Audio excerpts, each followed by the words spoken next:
오늘은 믿음의 덕을이라는 제목을 가지고 우리 성숙 시리즈 네 번째 시간 가집니다. 9월의 마지막 주이고요. 오늘도 동일하게 이 믿음의 성숙 그리고 우리의 신앙생활의 성숙에 대해서 나눌 때에 우리 가운데 큰 은혜가 있을 줄 믿습니다. 저희가 2학기 들어서 9월 들어서 성숙이라는 시리즈를 시작했습니다. 제가 지난주에 설명을 드렸습니다. 하나님께서 왜 지금 이 시즌에 우리 교회에 성숙이라는 시리즈를 나누게 하셨을까? 왜라고요? 우리가 성숙하지 않아서입니다. 성숙하지 않기 때문에 주님께서 우리가 성숙하기를 바라시고 뿐만 아니라 성숙하는 길로 인도해 주실 것이며 우리의 성숙함이 막혀 있을 때 주님께서 공급해 주시고 인도해 주시기 위해서 우리에게 이 성숙이라는 시리즈를 허락해 주신 줄 믿습니다. 그래서 이 성숙이라는 시리즈를 통하여서 우리가 겸손한 마음으로 하나님의 그 성숙이라는 그 주님의 그 마음의 깊은 뜻을 더 이해할 수 있기를 바랍니다. 뿐만 아니라 기도하는 마음으로 정말 주님 저에게도 성숙함을 더하여 주십시오, 사랑하는 마음을 더하여 주십시오 라는 그런 마음으로 함께 우리가 말씀을 대하면 좋겠습니다. 계속해서 제가 설명드리고 있는 바 베드로 전후서의 본문을 통하여 이 메시지를 나누고 있는데요, 중요한 부분은 내부에서부터 나오는 거짓 교사라고 설명을 드렸습니다. 여러분 잘 생각해 보십시오. 외부에서 공격이 들어오면요, 외부에서 핍박이 들어오면요, 사실 어느 정도는 견딜만 합니다. 그것도 수위는 분명히 있습니다. 그 아예 교회 전체를, 신앙을 말살시키려는 제가 설명드렸던 그런 진보주의적인 공산주의적인 사상으로 교회를 말살시키려고 하는, 혹은 이슬람에서 교회를 말살시키려고 하는 그런 전략은 막을 수가 없어요. 나이지리아에서 이슬람들이 지금 기독교인들을 살해하고 있거든요. 전략적으로 수십만 명 단위로 지금 죽고 있습니다. 나이지리아는 지금 현재 지구에서 가장 큰 부흥을 경험하고 있는 나라입니다. 교회에요 100만 명 모이는 교회가 있어요. 나이지리아에는 그런 교회가 있습니다. 근데 이슬람이 가만두고 보지를 못해요. 보코하람이라고 들어보셨죠? 이슬람 무장단체인데요, 기독교 말을 그냥 아예 쓸어버려요. 여러분 뉴스에서 보신 적 있으세요? 이스라엘과 가자 갈등을 가지고 정치적인 이슈화 시키면서 무슨 가자 지구에 인종 청소를 하느니 그런 말도 안 되는 뉴스 퍼뜨리고 있는데, 그 사람들이 왜 나이지리아를 신경 안 쓰죠? 거기는 말 그대로 인종 청소입니다. 마을에 들어가서 쑥대밭 만듭니다. 총 들고 들어가서 다 쏩니다. 우리가 정신 바짝 차려야 돼요, 여러분. 그런데 마지막 때에 우리가 정말로 주의해야 될 것 중에 하나가 뭐다? 우리가 한국 사회에 살면서 그런 이야기가 남의 얘기겠거니, 우리랑 상관없는 얘기겠거니 하지만, 이제 우리가 더 주의해야 될 것은 이런 선진국화된 이제 기독교 후기 사회를 맞이하는 이런 교회들의 입장에서는 내부에서 일어나는 문제, 내부에서 일어나는 갈등이 굉장히 심각한 문제가 될 거예요. 그래서 주님이 우리에게 성숙이라는 시리즈를 주시는 겁니다. 제가 지난주에 2주에 이어서 믿음이라는 것이 무엇인지에 대해서 제가 여러분에게 자세하게 설명드렸습니다. 왜죠? 이 성숙이라는 사다리를 탐에 있어서 가장 기초가 되는 게 믿음입니다. 사실 믿음의 첫 단계는, 첫 발은 덕입니다. 덕. 근데 그 기초를 까는 게 믿음인 것이죠. 그죠? 믿음이 없이 그 다음 단계를 뭐라고 이야기할 수 있겠습니까? 그래서 제가 믿음에 대해서 2번에 걸쳐서 여러분에게 설명드렸습니다. 간단히 정리하고 넘어갑니다. 믿음의 정의는 무엇인가? 히브리서 11장 1절에서 말한 것처럼 믿음은 바라는 것들의 실상이요 보이지 않는 것들의 증거다. 믿음은 아직 실현되지 않은 미래를 현재적으로 붙잡는 능동적인 행위를 말하는 거예요. 그러면 저희가 지금 단순히 믿음의 초보의 단계를 나누는 게 아닙니다. 여러분에게, 우리 교회에게 하나님께서 계속 믿음의 성숙에 대한 도전을 주고 계신 거예요. 그런 의미에서 받아야 됩니다. 우리가 영적으로 정말 적극적으로 붙들어야 할 영역이 무엇인지, 물리적인 것 말고 세상적인 것 말고, 그렇다면 내가 보이지 않는 것, 내가 소망하고 있는데 아직 이루어지지 않는 그 영적인 현실에서 나는 무엇을 적극적으로 붙들어야 될 것인지를 여러분 꼭 한번 생각해 보시면 좋겠습니다. 행위가 아닌 믿음이, 바로 행위가 아닌 반대적인 그 개념이 믿음의 정의입니다. 무슨 말이냐? 보세요. 우리가 세상 살다 보면 나를 위해서 나를 구원하기 위해서, 나를 증명해 보이기 위해서, 내가 잘 보이기 위해서, 혹은 타인을 기쁘게 하기 위해서, 스스로의 욕구를 만족시키기 위해서 내 육신의 정욕과 필요에 따라 하는 행동들이 얼마나 많습니까? 세상 살다 보면 대부분 그런 행위들로 점철되기 마련인데요, 그런 것들을 만족시키지 않고 그런 것들을 따라 살지 않는 그 마음의 자세가 뭐라고요? 믿음이라는 거예요. 믿음. 갈라디아서에서 행위로 구원받으려고, 행위로 내 의를 증명해 보이려고, 행위로 내가 만족하려고 하는데, 믿음은 뭐라고요? 그런 행위들 다 제쳐놓고 하나님이 살아계심을, 내가 내 자신의 욕구와 내 자신의 소망을 내가 이루려고 하는 것이 아니라, 내가 해결하려고 하는 것이 아니라 하나님을 의지하는 것, 그게 뭐라고요? 성경적인 믿음이라는 것입니다. 갈라디아서 그렇게 얘기했고요. 마지막, 믿음과 실천, 야고보서에서는 분명히 우리의 행위가 없는 믿음에 대해서 죽은 믿음이다 라고 강조하고 있습니다. 그래서 우리가 믿음이 성숙해 갈수록 단순히 말로, 생각으로, 감정으로 그치는 믿음이 아니라 정말 우리의 삶에서 드러나는 그런 믿음이 나오게 됩니다. 자, 제가 지난주에 그래서 이런 거 보여드렸었죠. 기억나십니까? 우리 삶에도 만약에 이렇게 믿음의 게이지를 측정할 수 있는 수치가 있다면 우리의 믿음의 그 점수는 몇 점이 될까라는 걸 제가 물었었습니다. 우리 아이들이 지난주에 70점과 80점대를 얘기했었는데요, 제가 2부 예배, 영어 예배 시간 때 물어봤어요. 믿음이 몇 점 정도 되는 것 같냐? 우리 여러분 잘 아시는, 예수님 안 믿지만 열심히 나오고 있는 우리 싸야 청년 아시죠? 자매. 저는 솔직히 싸야한테, 싸야 맨날 맨 앞에 앉으니까요, 물으면 1점? 0점? 마이너스라고 얘기할 줄 알았어요. 솔직히 안 믿어지니까. 싸야가 그날 10점이라고 대답하더라고요. 10점. 그래서 제가 정말 놀랐어요. 제가 지난주 말씀드렸던 거 기억하십니까? 여러분, 우리가 믿을 수 있는 그 범위가 정해져 있습니다. 맞습니다. 우리가 어떻게 매주 날마다 믿음의 120%를 이루며 살 수 있겠습니까? 그죠? 우리가 믿음이 연약해질 때, 부족해질 때, 낙담될 때, 여러분 그때 주님이 도우십니다. 보십시오. 간질 걸려서 정말 어찌할 바를 모르는 그 아이를 붙들고 정말 제자들을 찾아갔을 때 아무것도 할 수 없었던 그 모습 속에서 예수님이 꾸짖으십니다. 믿음이 없는 세대요, 언제까지 내가 너희를 참으리냐? 그래서 이 아들을 데려와서 고치게 하시는데 아버지가 묻습니다. 할 수만 있으시면 조금이라도 낫게 해주십시오. 그때 예수님의 말, 할 수 있거든이 무슨 말이냐?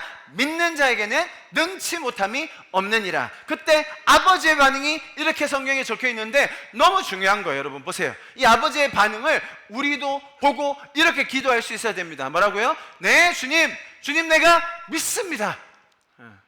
나의 믿음이 지금은 10이지만 10만큼 믿습니다. 20만큼 믿습니다. 저도 더 믿고 싶습니다. 믿음 없는 저를 도와주십시오. 이게 신앙생활이에요, 여러분. 내 믿음이 충만해서 하늘을 찌를 것 같아서 그런 교만함으로 신앙생활 하세요? 아니요. 부족하지만 겸손함으로 주님 앞에 도움을 구하는 것, 여러분 그게 우리가 하나님을 믿고 따르는 그 믿음에 대한 설명입니다. 자, 하나님은 그래서 이렇게 우리를 위하여 계속하여 일하십니다. 자, 그때 보십시오, 여러분. 이제 성경이 우리에게 가르쳐주는 말, 그런 하나님의 역할을 하시는 그런 상황에서 그렇다면 우리는 어떻게 하라고 이야기했는가? 뭐라고요? 더욱 힘쓰라. 지난주에 제가 이 말씀 나눴습니다. 더욱 힘쓰라.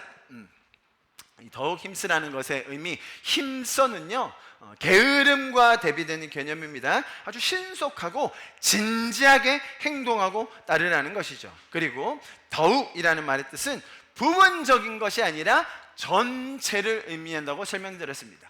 더욱 힘쓰라는 말은 내 삶의 일정적인 부분은 하나님께 맡기고 나머지 내가 판단하고 내가 잘 알고 내가 정말 잘한다고 생각하는 부분은 내가 하고, 그게 아니라 하나님이 구원의 영역, 나의 믿음에 없는 영역을 맡아주신다면, 그렇다면 나는 전적으로 하나님을 믿고 따르는 것, 부분이 아니에요. 전체를 말합니다. 전체. 온 힘을 다해서 부지런히 섬겨라 라는 것이 더욱 힘써라는 말의 의미입니다. 잘 들으십시오. 구원은 하나님의 은혜로 주어집니다. 그러나 성화, 성숙은 의지적인 열심을 덧붙이는 과정을 말합니다. 우리가 성숙하기 위해서 그냥 가만히 있으면 안 되는 거예요. 적극적인 행동과 내가 믿음이 없는 부분에 대해서 하나님께 더 의지하는 것이 필요하다라는 것을 우리가 알아야 됩니다. 제가 지난주에 그래서 설명드렸습니다. 게으름과 부지런함에 대해서 우리가 어떻게 생각해야 되는지. 어떤 사람은 태생적으로 게으르다? 그렇지 않아요. 자기가 부지런한 부분이 다른 것에 있는 거예요. 어떤 사람은 내가 원하는 것에 더 부지런하고 내 욕망에 더 부지런하고 내 육신의 안일함에 더 부지런한 사람이 있고 내 자존심에 부지런한 사람이 있는 거예요. 여러분, 그 부지런함을 주님을 향한 부지런함으로 바꾸시라고 제가 설명을 드렸습니다. 이번 한 주 여러분 지나시면서 여러분의 열심, 부지런함이 어디에 있었다고 생각하십니까? 그것을 돌아볼 수 있는 시간이 되기를 바랍니다. 그래서 여러분, 하나님께서 하나님의 일을 하시고, 그리고 우리는 우리의 맡은 부분, 우리가 할 수 있는 부분 더 힘써서 주님 앞에 나아가는 것, 그것이 성경이 가르쳐주고 있는 것입니다. 나의 옛 자아에, 옛 가치에, 옛 욕망에 계속해서 노라고 얘기하는 것, 그리고 하나님 앞에 더욱 열심을 내어서 그분의 뜻에, 그분의 의지에, 그분의 감정에 예스라고 대답하는 것. 여러분 그게 믿음이라는 것입니다. 여기까지가 복습이었습니다. 여러분, 믿음에 대한 핵심을 제가 몇 가지 설명드렸고, 오늘 믿음에 대해서 한 가지 더 설명드리고 그 다음 단계인 덕으로 넘어가겠습니다. 여러분, 믿음은 탁상공론이 아닙니다. 다시요. 믿음은 전혀 우리가 이곳에서만 듣고, 설교에서 잠깐 듣고 귀 만족시키고, 혹은 다른 사람은 저렇게 했다더라, 저런 상황에서 그런 믿음이 있다던데, 그렇게 그치는 게 믿음이 아니라는 것입니다. 성경이 믿음이 우리의 신앙의 성숙의 여정에서 나갈 때 그 근본이 되는 것으로 설명해 준 이유가 얼마나 실제적인지를 우리가 더 알기 원하는 마음으로 하나님께서 이렇게 우리에게 가르쳐 주신 줄 믿습니다. 히브리서 11장 1절 우리 큰 소리로 믿음으로 선포하며 읽습니다. 시작. 믿음은 바라는 것들의 실상이요 보이지 않는 것들의 증거다. 아멘. 믿음을 통해서 우리가 삶의 확증을 받는 간증들이 있어야 돼요. 다시요. 믿음을 통해서 내가 이 믿음이라는 것이 탁상공론이 아니라 정말 내 삶에도 실제적으로 지금도 역사하고 있구나라는 확증을 여러분도 삶 속에 받으셔야 됩니다. 다른 사람의 이야기가 아닙니다. 내가 그런 일을 겪을 수 있어야 돼요. 여러분 잘 들어보세요. 탁상공론이 아니라는 말의 그 의미 중에 하나는, 믿음에는요 여러분, 수동적인 믿음과 능동적인 믿음이 있어요. 수동적인 믿음, 능동적인 믿음. 수동적인 것은 내가 막 능동적으로 선택하지는 않았지만 그러려니 하고 믿는 것들이 더러 있습니다. 여러분 오늘 주일날 이곳에 오셔가지고 이렇게 좋은 건물에 3층까지나 올라오셨는데 얼마나 믿음이 좋으시면 이 건물이 무너질 것을 전혀 생각하지도 않으시고 이것까지 올라오셨어요? 이런 걸 수동적 믿음이라고 하는 거예요. 당연한 것. 뭐 사고가 날 수는 있겠죠, 그죠? 뭐 건물이 무너질 수도 있습니다만 거의 그럴 확률은 없죠. 대부분 믿어지는 것, 그러려니 하는 것, 그게 수동적인 믿음이라는 것입니다. 여러분 아침에 일어났을 때 오늘도 내 심장은 튼튼하게 잘 뛸 거야 라고 그렇게 확신하면서 일어나셨죠? 그리고 심장이 하루에 몇 번 뛰는지 아세요? 10만 번 이상 뛰어요. 별로 안 알았죠? 보니까 하루에 심장이 10만 번 이상 뛰면서 펌프질하는 피의 양이 얼마인 줄 아세요? 1분에 5리터를 펌프질 하더라고요. 5리터. 하루 종일 7톤을 움직여요. 믿어지십니까? 우리의 심장이 펌프질을 하면요 내 몸에 있는 피를 계속 순환시키는데 7톤. 우리 몸에 피가 얼마나 있다고? 그만큼 빨리 내 심장은 내가 믿지 않아도 내 믿음에 부합하여 열심히 뛰어주고 있는 거예요. 여러분 그런 믿음 있으시죠? 오늘 심장이 잘 뛸 거다. 못 믿는 분들은 하나 뭐 이렇게 달아야 됩니다. 심장 잘 뛰게 도울 수 있도록. 자, 무슨 말이냐? 수동적으로 당연한 것처럼 믿는 그런 믿음이 있다는 거예요. 여러분 신앙에서도 마찬가지예요. 여러분 오늘 당장 이번 주에 여러분이 구원받기 위해서 특별히 해야 될 일이 있습니까? 없어요. 사실 지금쯤 되니까 천국 지옥 믿어집니다. 구원 하도 이렇게 많이 들어서 구원은 받겠지 믿어져요. 내가 그걸 위해서 지금 당장 뭘 해야 됩니까? 3층 건물만 안전진단 해야 돼요? 심장 매일매일 일어나서 체크해야 됩니까? 굳이 그렇게 하지 않으시죠? 그냥 믿어집니다. 수동적으로 받아들여집니다. 내가 오늘 당장 뭔가 특별하게 선택해서 결단해서 하지 않더라도 내 안에 내재되어 있는 믿음, 그게 뭐라고요? 수동적 믿음이라는 거예요. 신앙생활 하다 보면 생각보다 많은 영역이 이제는 수동적인 믿음으로 고착화되게 됩니다. 오해하지 마십시오. 구원에 대한 믿음, 당연하게 믿어지는 것이 나쁘다는 말은 아닙니다. 그게 마치 매너리즘에 빠져서 그것을 감사함을 못 느낄 때 문제는 되지만, 그러나 내가 적극적으로 하지 않아도 믿어진다라고 말하는 게 수동적 믿음이에요. 자, 반대로 수동적 믿음과는 다른 적극적인 믿음이 있습니다. 여러분, 제가 지금 믿음에 대해서 계속 설명드리고 있는 거예요. 내가 믿는 바를 따라 적극적으로 선택하는 거예요. 내가 바라는 게 있어서, 희망하는 게 있어서, 소원하는 게 있어서 아직 보이진 않지만, 아직 내 손에 잡히진 않지만, 그래도 이렇게 선택하면 이렇게 될 거야, 이렇게 내가 발을 내디디면 이런 유익이 올 거야 라는 그런 적극적인 믿음의 행동을 말합니다. 아주 대표적인 예가 여행입니다. 여행. 여러분, 해외여행 간다고 생각해 보십시오. 준비할 게 얼마나 많습니까? 그죠? 여권부터 시작해서 비행기 표도 끊어야죠. 정말 많은 것들을 준비해서 가야 됩니다. 여러분, 가면요, 일이 잘못될 확률이 수십 가지입니다. 가는 순간부터 시작해서, 여러분, 공항 가서 여권 만료기간 체크 안 해서 돌아가는 사람 있게요, 없게요? 생각보다 많아요. 여권 만료기간을 6개월 이상은 가지고 있어야 됩니다. 그런데 막 3개월 간당간당 하다가 못 나가는 사람이 생각보다 많이 있어요. 자, 일단 1단계 걸렸어요. 비행기 티켓 타고 갔는데 처음 공항 가가지고 막 출구를 못 찾아, 한번 제끼고 비행기 타고 가는데 내려가지고 거기에서 막 설사가나 고생 한번 하고. 여러분, 정말 해외여행 하다 보면요, 문화, 음식, 여정, 일정, 너무나 많은 것들에 대한 경우의 수가 잘못될 수가 있다는 거예요. 자, 그런데 왜 여행 가죠? 그 고생할 거 각오하고. 고생만 합니까? 여행 가면 돈 줘요? 내가 돈 써야 돼요. 돈 엄청나게 많이 씁니다. 그러고도 여행을 가요. 왜 가죠? 거기 가면 새로운 체험도 하고, 소중한 사람과 아주 귀한 추억도 만들고, 다양한 사람도 만나고, 은혜도 경험하고, 그러려고 여행 가는 것이죠. 정말 많은 수고가 있지만 그럼에도 불구하고 우리는 여행을 가기로 선택합니다. 그게 뭐라고요? 적극적인 믿음이에요. 적극적인 믿음. 안 해도 됩니다. 방구석에 그냥 뜨뜻하게 누워있으면 그게 좋죠. 사고 없습니다. 편안하게 있을 수 있어요. 그러나 또 내 안에 갈망은 뭐가 있어요?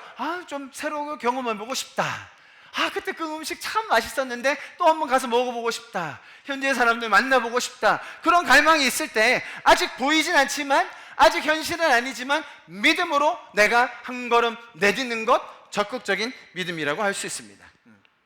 그래서 적극적인 믿음이라는 것은 내가 그 선택을 통해서 유익을 얻고 더 좋은 삶을 살 수 있다는 그런 믿음과 소망에 기인하여서 내가 선택하는 것을 말합니다. 그래서 여러분, 대부분의 사람들은 그 사람의 씀씀이를 살펴보면 내 가치관과 믿음이 어디를 향하고 있는지를 생각보다 쉽게 알 수 있습니다. 자, 여러분 잘 들어보십시오. 믿음이 탁상공론이 아니라는 말의 뜻은 이 적극적인 행동, 적극적인 믿음에 크게 해당이 됩니다.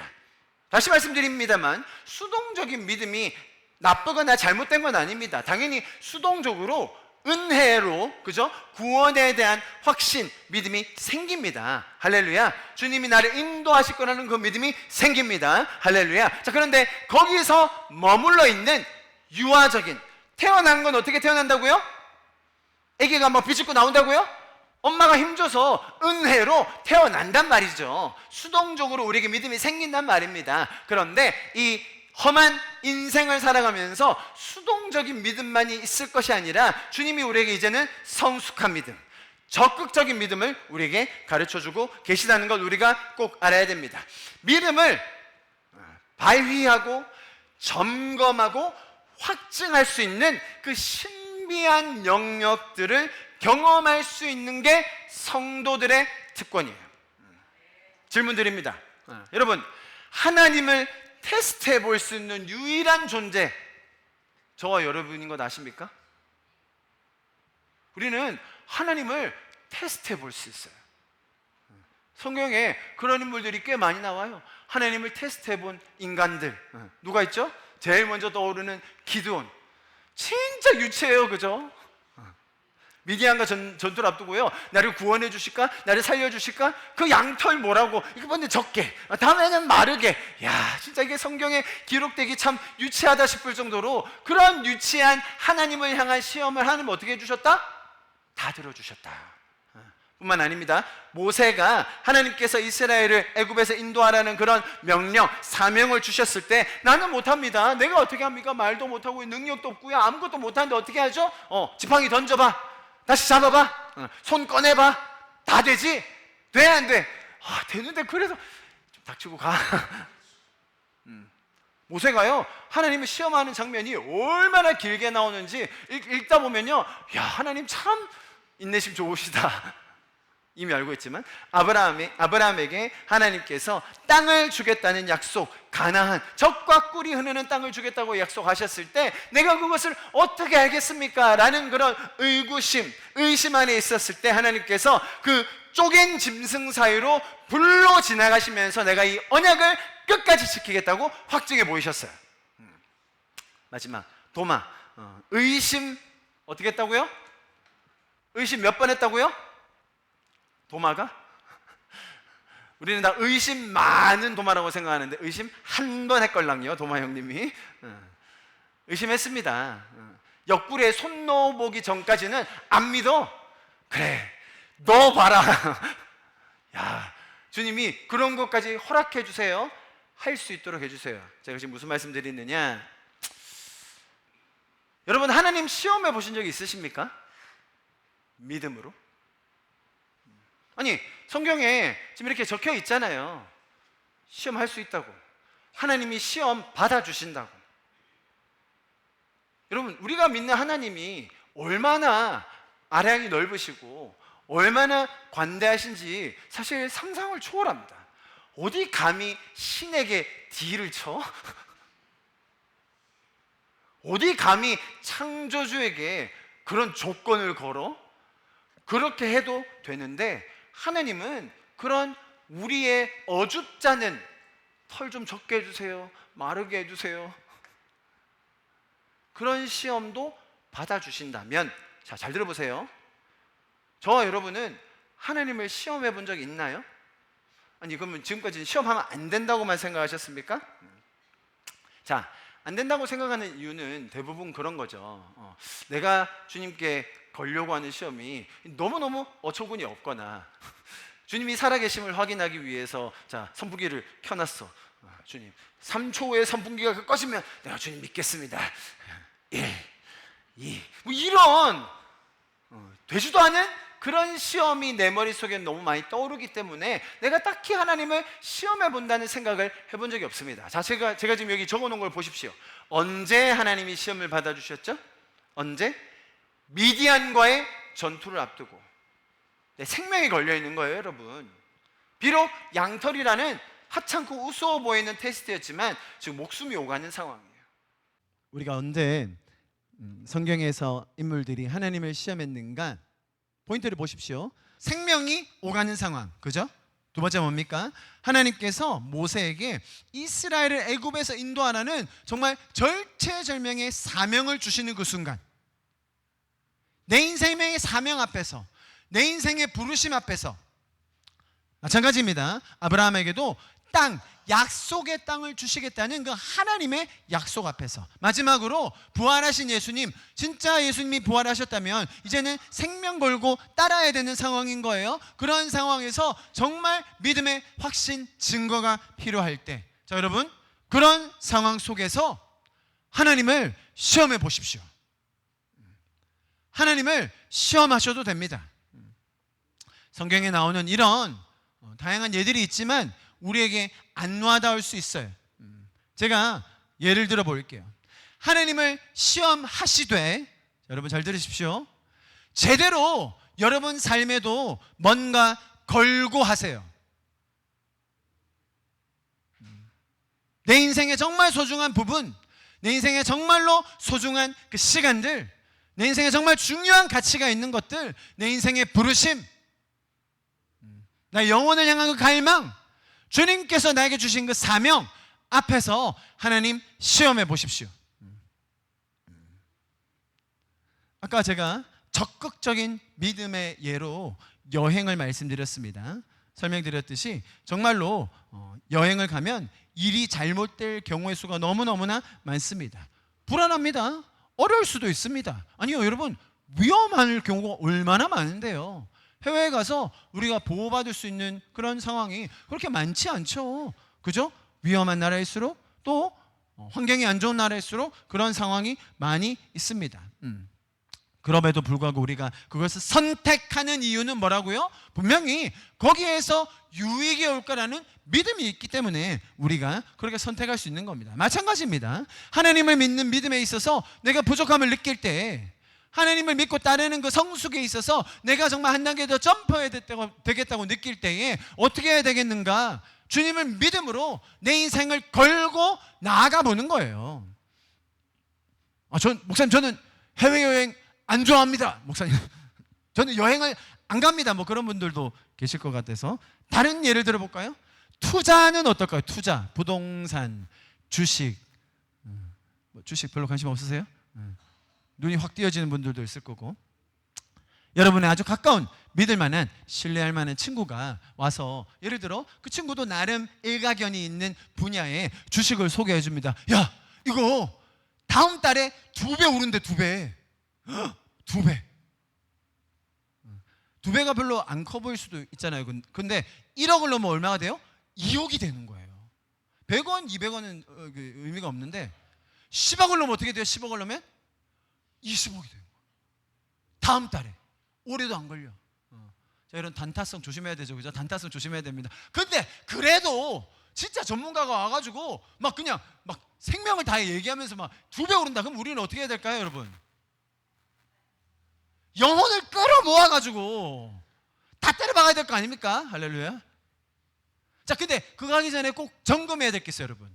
뭔지 아세요? 니는 얼마 넣었는데? 야, 넌 얼마 넣었어? 야, 너 그렇게 확신하면 얼마 넣었어? 난 안 넣었어. 난 안 넣었고 다음 달 보고 하려고. 나는 이런 이게 믿음이에요? 구라예요? 100% 구라지. 100%. 완전 이거 작전이지. 안 그래요? 이런 데는 믿을 수가 없는 거예요. 믿는다고 얘기하면서 안 걸면요, 사실은 안 믿는 거예요, 여러분. 잘 들으세요, 여러분. 여러분에게 믿음이 없다고 말하는 건 아니에요. 수동적인 믿음까지는 다 있으세요. 수동적인 믿음에 대해서 우리가 안주할 때가 많아요. 그런데 적극적인 믿음으로 반응하지 않을 때가 훨씬 많습니다. 지금 주님이 우리에게 부르시는 바는 무엇이냐? 너희가 믿느냐? 믿는데 넌 얼마 걸었어? 저는요, 믿는데요, 안 걸려고요. 믿긴 믿는데 저는 안 걸고 기다려 보려고요. 안 믿는 거예요. 안 믿는 겁니다. 여러분, 적극적인 믿음의 예를 보여주는 아주 좋은 사람들이 있습니다. 그게 누구냐면 사역자들입니다. 사역자들. 성호야, 일어나봐. 우리 성호 인생 만 27년 살았습니다. 지금 사역자로 살기로 결정하고 이제 9월 말이니까 딱 10개월 지났어요. 성호, 네 인생에 27년 10개월 살면서 이번 10개월보다 더 많이 배운 적이 있는 거 같니? 이번 10개월보다 영적으로 더 성숙한 적이 있는 거 같니? 만약에 다른 거랑 바꾸라면 너 바꿀 수 있겠어? 제가 지금 담임 목사라고 간사라서 이렇게 하는 거 아닙니다. 앉아라. 왜냐면 지가 계속 그런 고백을 해요. 막 사역자로 살면서 얼마나 많은 은혜를 받고 있고 얼마나 많은 감사와 유익을 누리고 있는지 얘기를 하거든요. 제가 알죠. 성호가 재밌대서 너무나 많이 배우고 있고 날마다 성숙하고 있고, 솔직히 말하면요 여러분, 이렇게 사역자로 배운 이 삶의 태도와 이 전문성 가지면요 직장 나가도 훨씬 잘해요. 그냥 보나 마나예요. 보나 마나. 무슨 말씀을 드리느냐, 지금 이 젊은이가, 성호가 바보는 아니거든요 여러분. 이거보다 더 좋은 거 있으면 택하여 갈 겁니다. 그런데 내 인생을 걸고 주님 앞에 나아가기로 결정했을 때에 하나님이 책임져 주시지 않는다? 하나님이 나에게 공급해 주시지 않는다? 나에게 정말 선한 것으로 베풀어 주지 않는다? 때려치우라는 거예요. 그냥 1년만 딱 해보고, 젊은이들 하나님 믿기로 결정해보고 인생 걸어보고, 아니면 때려치워. 진짜로 때려치울라. 젊은이들이요, 잘 들으세요 여러분. 인생에 20대 때 2, 3년 주님 앞에 온전히 드리는 거, 그거 옵션 아니에요. 당연한 거예요. 목사님 저는 40대인데요 우리 나이 드신 분들 얘기해 보세요. 10년 금방 갑니까 안 갑니까? 아주 금방 갑니다. 쓸데없는 짓 하지 말고 주님께 10년 걸어보라니까요. 후회스러우면 제가 책임 못 지는데 주님이 책임져 주신다니까요. 용준 형제님, 제가 아까 주식의 단타를 얘기했는데, 주식의 고수는 어떤 사람이죠? 넣어놓고 한 얼마 정도 기다리면 됩니까? 5년. 야, 이제 5년 나왔어요. 5년. 뭐 적어도 한 10년. 아니, 당연히 오를 거에 넣어놓고 10년, 20년 기다리는 게 고수 아닙니까? 제가 여러분 21살 때 사역자로 헌신했어요. 21살 때. 벌써 20년이 지났더라고요. 제 삶에도 절반 이상이 지났어요. 고수. 미리 딱 걸어놓고 20년 다 지나 보니까, 그럼 지금 제 인생을 돌아볼 때 사실 20년이 지나면서 저도 어려움도 겪었고 힘든 시기도 겪었고 제가 생각하는 대로 풀리지 않은 경우도 많았고, 그럴 때마다 사실 포기하고 싶은 때도 간혹 있었는데요, 하나님이 정말 단단하게 붙들어 주시고 내 인생 건 거에 대해서 책임져 주시고 지금까지 인도해 주셨습니다. 할렐루야. 제 인생을 지금 주님 앞에서 돌아볼 때 내가 이렇게까지 행복할 수 있을까? 이렇게까지 의미 있는 삶을 살 수 있을까? 우리 가정이, 우리의 교회와 우리의 사역이 정말 이렇게까지 은혜를 끼칠 수 있을까? 정말 그런 말도 안 되는 감사함에 살고 있습니다. 제가 이번 메시지 준비하면서 저보다 더 빨리 건 사람도 한 명 있더라고요. 윤혜진 사모 20살에 걸었어요. 이야, 20살. 대단합니다. 잘 들으세요 여러분. 믿음이라는 것은 무엇인가를 통해 하나님을 시험해 볼 수 있는 우리에게 주신 특권입니다. 뭐를요? 내가 할 수 없는 영역에 대해서 하나님을 신뢰해 보는 것. 아멘. 내 힘으로 해결할 수 없는 문제를 하나님께 내려놓는 것. 아멘. 불확실하고 불안한 미래를 주님께 맡기고 걸어보는 것. 아멘. 내가 소중히 여기는 것들을 이웃과 하나님 나라를 위해서 과감하게 걸어보는 것. 할렐루야. 이것이 수동적인 믿음에서 적극적인 믿음으로 나아가는 것이에요. 여러분, 우리가 성숙이라는 주제를 다루면서 믿음을 이렇게 마무리하려고 합니다. 여러분, 제가 계속 말씀드리지만 앞으로 다가올 이 시대가 만만치 않을 거예요. 이런 상황 속에서 소극적인 믿음, 수동적인 믿음을 가진 사람들에게 주어질 미혹과 핍박이 엄청날 겁니다, 여러분. 적극적인 믿음의 영역으로 들어오셔야 되는 거예요. 적극적인 신앙의 자세로 여러분의 삶의 라이프 스타일을 바꾸실 수 있기를 축복합니다. 그럴 때에 정말 우리의 시대와 현실이, 우리가 살아가는 세상이 아무리 우리를 믿음 가운데서 공격한다고 할지라도 주님 앞에서 적극적인 믿음으로 말미암아 그 안에서 믿음으로 승리하는 저와 여러분 될 줄을 믿습니다. 할렐루야. 자, 이렇게 믿음을 정리하고요, 다음으로 넘어갑니다. 다음, 믿음의 덕을. 그래서 이제 믿음이라는 기초 위에 우리가 사다리에 한 단계를 올라가는데요, 덕이라는 것을 우리에게 가르쳐 주십니다. 영어로는 goodness라고도 되어 있는데 다른 번역에는 virtue. 우리나라 말로 하면 미덕. 그런 거 많이 들어보셨죠? 뿐만 아니라 우리가 그런 말 굉장히 자주 하잖아요. 그건 덕이 된다, 덕이 안 된다 말은 많이 하는데, 그렇다면 성경적인 어떤 의미가 있는지를 오늘 마지막 부분을 좀 살펴보면서 마무리하려고 합니다. 자, 보십시오. 덕이라는 이 단어의 원어적인 뜻은 아레타라는 단어인데요, 뜻은 기본적으로 탁월함, 미덕, 우수함, 뛰어난 성품을 가리킵니다. 보이시죠? 네. 덕이라는 성경적인 단어의 뜻은 이런 것입니다. 제가 좀 자세하게 풀어서 설명드리겠습니다. 보십시오. 탁월함, 미덕, 우수함, 뛰어난 성품이 있는데요, 첫 번째, 이것은 하나님의 성품을 닮은 영적인 탁월함을 가리킵니다. 무슨 말이 있느냐? 잘 들어보세요, 여러분. 도덕적으로, 상식적으로 맞는 것들이 있어요. 그죠? 우리가 일반적으로 생각하는 맞는 것, 탁월한 것, 옳은 것이 있는데 그 영역을 뛰어넘는 거예요. 맞는 말이긴 한데 덕이 안 돼. 성경에 나오는 옳은 말이긴 한데 덕이 안 되는 경우 굉장히 많습니다, 여러분. 자, 우리가 그런 정도의 성숙으로 나아가야 된다는 겁니다. 하나님의 성품을 닮은 영적인 탁월함이에요. 믿음의 열매로서의 탁월함입니다. 무슨 말이냐? 세상에서 말하는 탁월함 뭐죠? 책임감, 성실함, 당연히 내 분야에서 전문성. 여러분 이거는 기본이에요. 성경이 이거 무시하고 영적인 것만 가져라? 아닙니다. 세상에서 말하는 그런 책임감, 성실함, 전문성 기본적으로 가지되 뿐만 아니라 내 믿음을 주님께 걸었을 때에 어떤 열매로 주님 앞에 성품적으로 관계 안에서 탁월함을 가질 것인가, 그거에 대한 얘기예요. 그래서 사실은 이 세상적인 전문성을 성경에서 다시 얘기하는 게 아니라 오히려 내 내면의 그 든든한 믿음, 내 내면의 주님을 향한 그 마음, 그리고 관계 안에서 탁월한 모습, 그것이 성경이 말하는 덕 있는 사람의 모습입니다.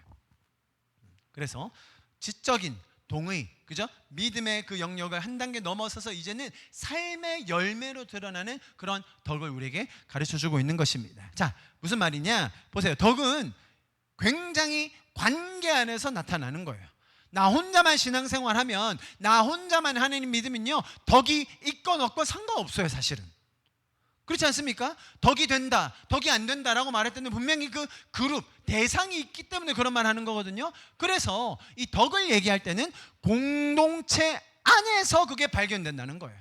공동체 안에서 그게 드러납니다. 공동체 안에서 반복되는 훈련을 통하여서 내 안에 덕이 어떻게 만들어져야 될지에 대해서 성경은 우리에게 강조해 주고 있는 겁니다. 마지막으로 보세요. 우리는 계속 무엇을 해야 되는지, 뭐 먹고 살아야 되는지, 누구랑 결혼해야 되는지에 대해서만 초점을 맞추는데, 사실 성경이 말하는 믿음 다음에 덕이라는 것은, 그래서 그거 너 왜 하는데? 그래서 그걸 어떻게 할 건데? 라는 질문으로 귀결된다는 겁니다. 이해하시겠죠? 내가 무엇을 하는 것보다 내가 어떻게 하는지, 왜 하고 있는지를 바로 점검할 수 있는 그 척도가 우리의 삶에서 가르쳐 주신 덕이라는 부분이에요.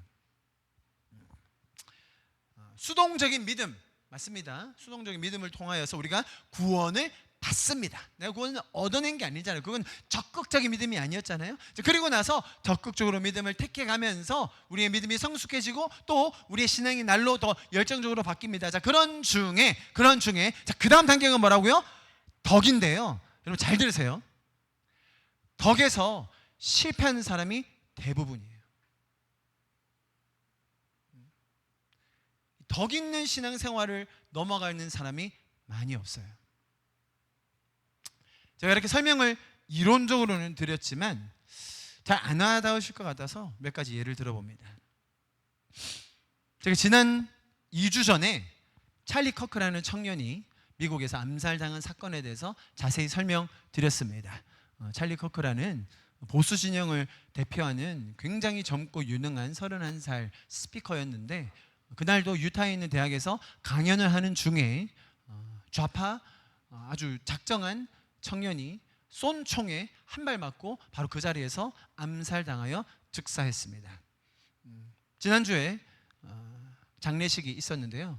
미국에 정말 많은 인사들이 모여서 그 젊은이의 죽음을 추모하고 심지어 그 부인 에리카 커크가 나와서 한 30분 정도 메시지를 나눴는데 다음에 기회가 되면 좀 같이 들을 수 있으면 좋겠어요. 너무너무나 감동적이었고 은혜가 되는 말씀이었습니다. 자, 잘 들어보세요.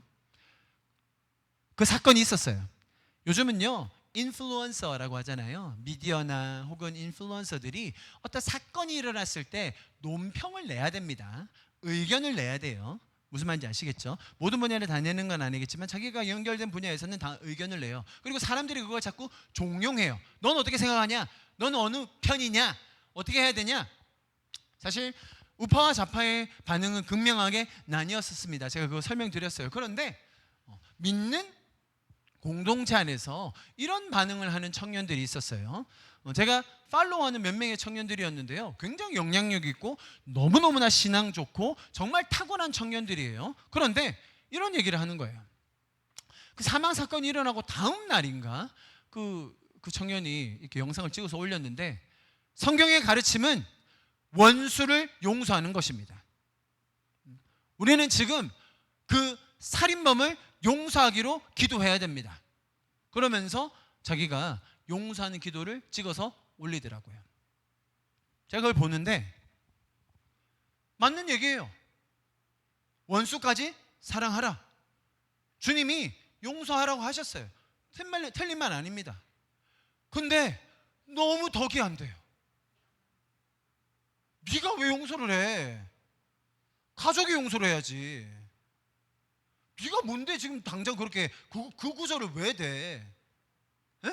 틀린 말 아니에요. 너무너무 옳은 말, 너무너무 맞는 말인데 성경의 핵심 중에 핵심이에요. 근데 네가 왜 하냐고.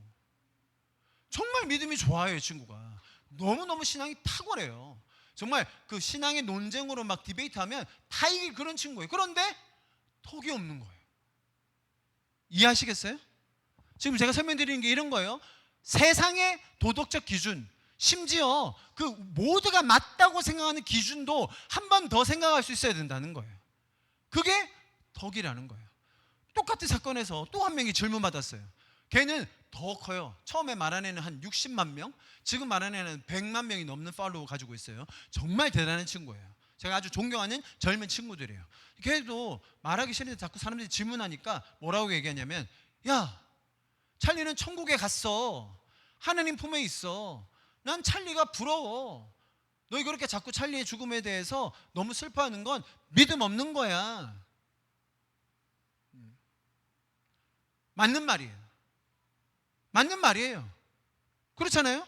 찰리는 지금 현재 주님의 품에서 그 누구보다 평안함과 기쁨과 감사함을 누리고, 설명드렸잖아요. 찰리의 죽음으로 인해 지금 미국의 분위기가 심상치 않아요. 젊은이들 가운데 일어나고 있는 부흥이 정말 어마어마합니다. 그걸 찰리가 직접 보면서 아마 굉장히 기뻐하고 있을 거예요. 그런데 죽음의 앞에서 가족이 슬퍼하고 있을 때 어떻게 해야 됩니까, 여러분?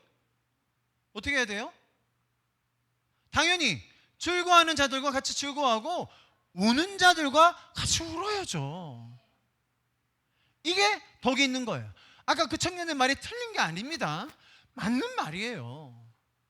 맞는 말인데 언제, 어느 때에 어떻게 전달하느냐에 따라 그의 방식이 덕이 있냐 없냐로 나뉘어요.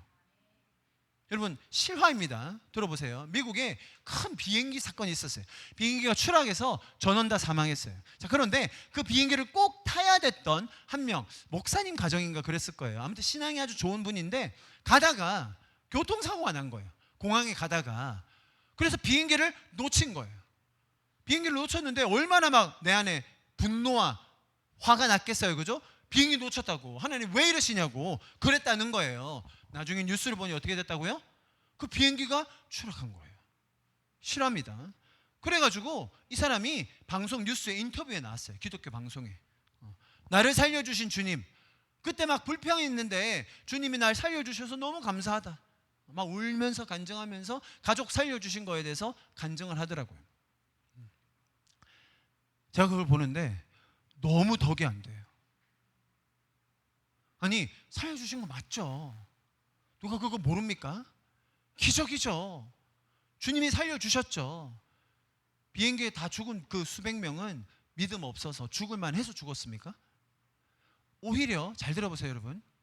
그 사람이 방송에 나와서 저는 신앙이 있는데, 저는 하나님 만날 수 있는데, 제가 죽었어야 됐는데 하나님 왜 나를 살리셨는지 모르겠다. 저들을 위해 내가 기도한다. 가족들이 마음의 위로를 받으셨으면 좋겠다. 이렇게 말해야 되는 거예요. 지금 뭐가 덕이 있고 뭐가 덕이 없는지 아시겠어요? 맞는 말이라니까요.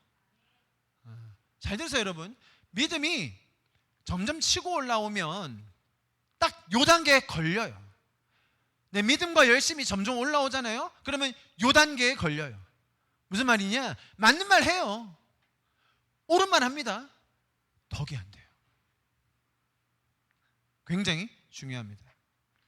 하나님께서 우리에게 구제할 때 어떻게 하라고 하셨죠? 오른손이 하는 걸?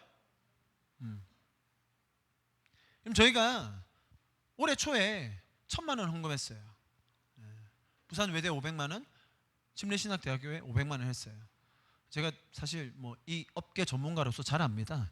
주님이 우리에게 마음 주셔서 했어요. 제가 그 소식을 인스타에 올렸을까요? 안 올렸을까요, 여러분? 너무 올리고 싶었는데 제가 그 소식 올리면 아마 큰 교회 분들은 저희 교회를 주목해 주실 거예요. 야, 어떻게 개척한 지 얼마 안 된 교회가 저렇게, 여러분 500만 원 굉장히 큰 돈입니다. 꼭 아셔야 되는데 대형 교회 수준으로 한 거예요, 저희가. 심지어 부산 외대에서는 막 너무 미안해하면서, 아니 우리가 도와야 되는데 너가 우리를 도우면 이거 뭐가 되는 거지 이러면서. 큰 교회는 아마 우리 교회를 주목해서 볼 거예요. 근데 솔직히 말씀드리면 제 주변에 있는 개척교회 목사님들은 굉장히 속 아파할 거예요. 쟤들은 뭔데 저렇게 1,000만 원 헌금해?